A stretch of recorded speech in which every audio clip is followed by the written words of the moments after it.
Hi, I'm Luke Harmon. I've owned 4 companies, 1 failed miserably, 2 I've successfully exited, and now I'm the founder of Serendipity, where we help B2B SaaS founders grow, scale, and exit.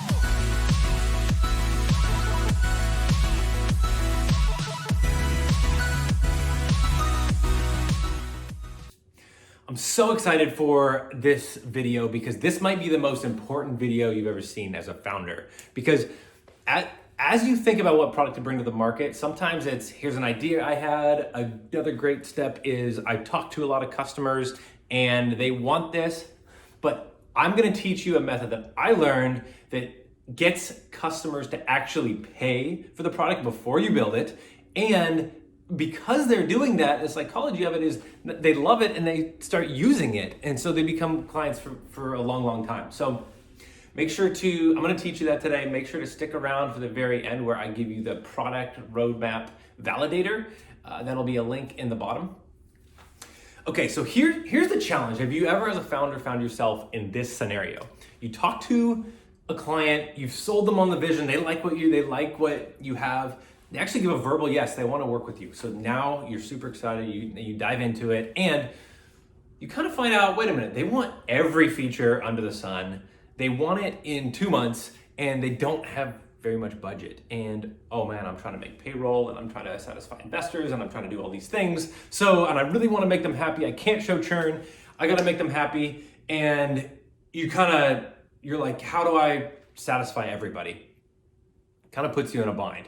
The opportunity here, though, is you have someone that's really interested, and if you can set them up properly and give them a framework to think about the relationship with you then you're going to set them up for success, you up for success, and they're going to be a client for years and happy client for years. So I want to tell you when I learned this.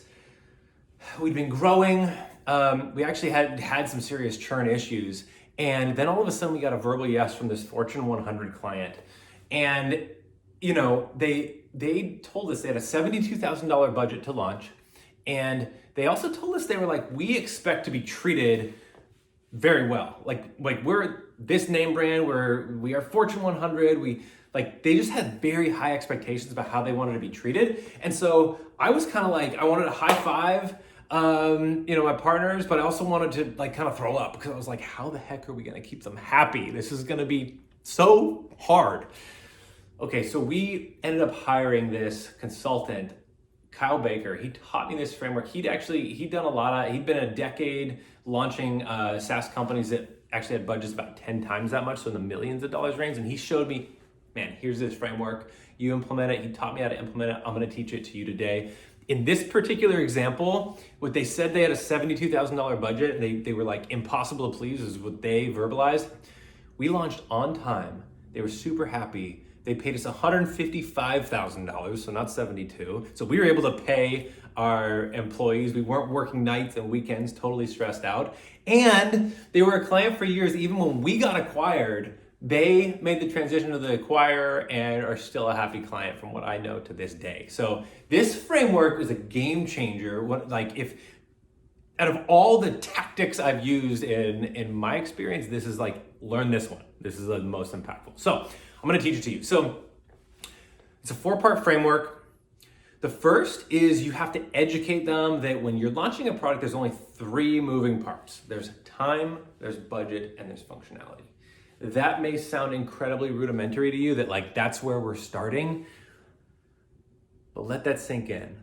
Start there with your client and let them know, look, okay, are we on the same page that any part of this, there's 3 parts. There's time, budget, and there's functionality. Okay, cool. If that sinks in, don't skip over it.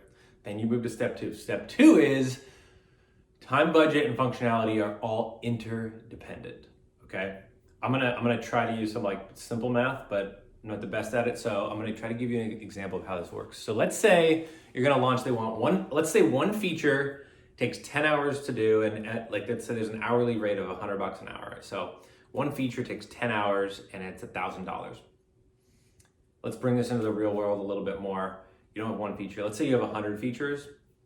I'm still gonna try to keep it simple with let's say every feature is created equal. They all take 10 hours and the hourly rate's $100. So you have 100 features, It's going to take 1,000 hours to implement, and that's going to be $100,000. Okay. Well, what if they say, hey, my budget's $50,000? Well, let's start talking about that. Understand that there's only 3 pieces here, and they're all interconnected. So we can reduce. The only way to get the budget down to 50 is to reduce the feature set down to 50.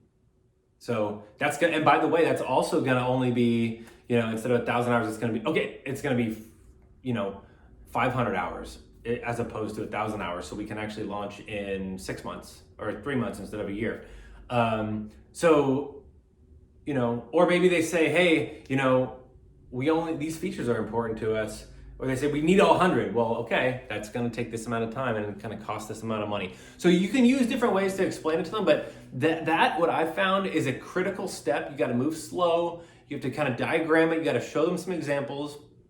But if they get step 2, oh my goodness, you're almost there. You're almost there. So step 3 is you need to do, as the founder, as a salesperson, whoever you are guiding them through this process, it's up to you to understand and read between the lines and understand what's most important to them. So in this example, the client I was telling you about, they said 2 things are equally important. One is $72,000 budget. The other is we want to be basically treated like royalty, for lack of a better term.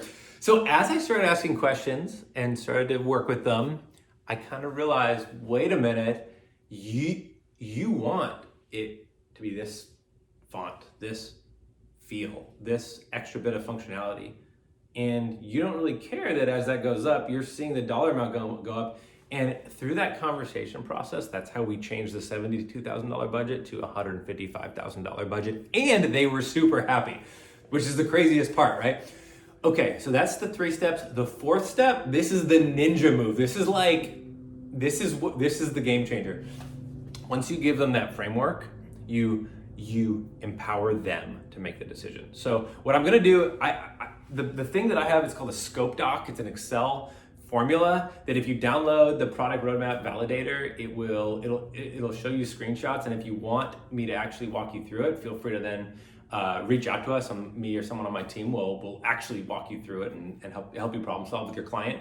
But use this scope doc. If you teach them how to use it, you will literally find yourself, they will give you the final SOW with all the features laid out, the final budget dollar amount, and they're going to be like super, super happy.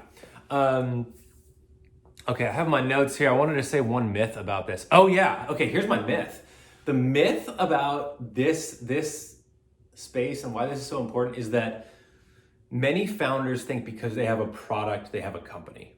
Okay, you've interviewed some people, you came up with that name, you've invested money in this product, and the sad reality is that that's not true. Until you have paying customers that are loving your product, and now you have revenue, and you're building processes around it, that's when you have a company. Not just because you have a product that you think is great, but because a client is paying you for it, and they're using it. And so use this method to actually get them to put their money where their mouth is, not to just tell you lip service, hey, I'd like that, but to actually open up their checkbook, sign on the dotted line, and pay you for it.